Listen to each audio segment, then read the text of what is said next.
In example 1, I want to solve this system of equations by using something called the addition method. If I examine these two equations, I notice I have a plus y and a minus y. If I were to add those two things together, I would get 0, which means I completely canceled the y's. There would be x's left over and numbers, but I think that's going to work out really nicely. So the addition method basically says you add the left sides, you add the right sides, and see what you end up with. We have x plus 2x, that is equal to 3x. Again, you have plus y, and you're adding this negative y, which just gives you 0. I'm not even going to write it. And on the other side, we have 3 plus a negative 6, and that is equal to negative 3. So in one very quick step, just by adding these two equations together, we canceled the y's. And we are left with 3x is equal to negative 3. If I then simply divide both sides by 3, I get my answer of x is equal to negative 1. That is exactly what we got in the previous lesson, but here we basically did it in 2 steps. We first add the equations, divide the number in front of the x, and we got negative 1. Now if you'd like to get the y value to complete this problem, you would have to go back to, let's say, this very first equation and put negative 1 in place of x and solve for y. So let's do that. I'll take x plus y is equal to 3. I'll put negative 1 in place of x and then solve for y. And this time I'll do that by adding 1 to both sides. I get y is equal to 4. And this takes me to my solution.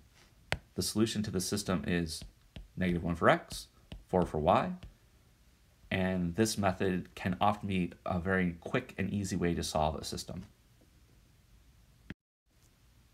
I'd like to use the addition method to solve this new system of equations, but this one's going to be a little bit more difficult in that I think there's going to be a couple of extra steps. Notice that if you add the left side and the right side, neither x or y cancel. So we have to do a step before this to try to cancel either the x's or the y's. What I'm going to do is pick either one. I don't think it's going to matter, but I want to try to cancel the y's again. I want to get rid of this when I add them together. And the problem is I have a 2 here and a 3 here, and they add to 5, so that's not good. I need, like for example, there to be some positive number here and the negative of that number here so that when I add them, they go away. So we need a step beforehand, and here's what it is. I'm going to multiply the first equation by negative 3. What that will do is change this 2 to a negative 6. It'll change other stuff, but primarily I'm focusing on changing this number here. I'm then going to take my second equation, and I'm going to multiply by 2. And what that will do is put a positive 6 here.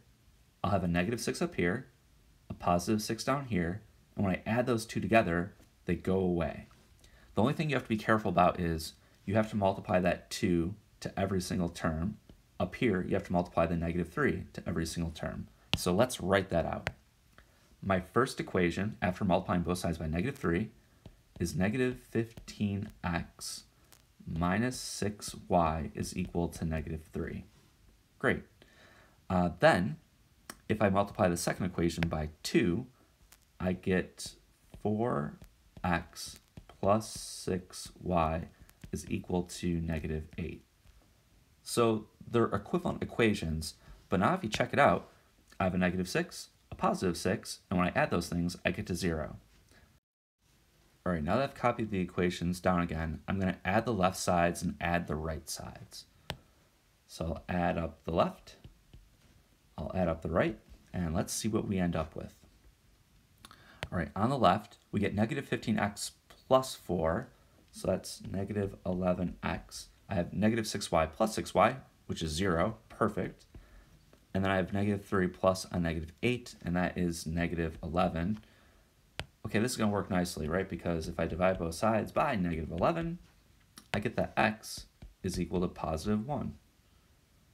So we got to the x value, but it just took this extra step of making sure that I canceled one of the variables.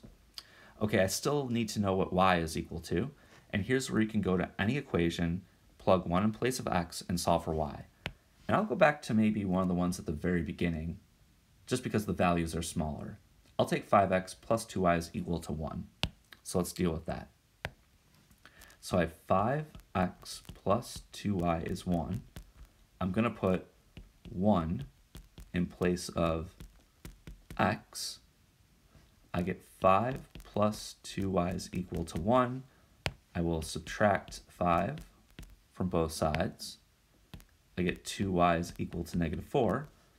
And after dividing both sides by 2, I get that y is equal to negative 2. So I have my x value, I have my y value. This means the solution to the system is 1, negative 2. So here's the addition method. It might not be obvious to use it, but if you can think of a number that will make a positive and negative appear here that will cancel nicely, then this is a good approach to take.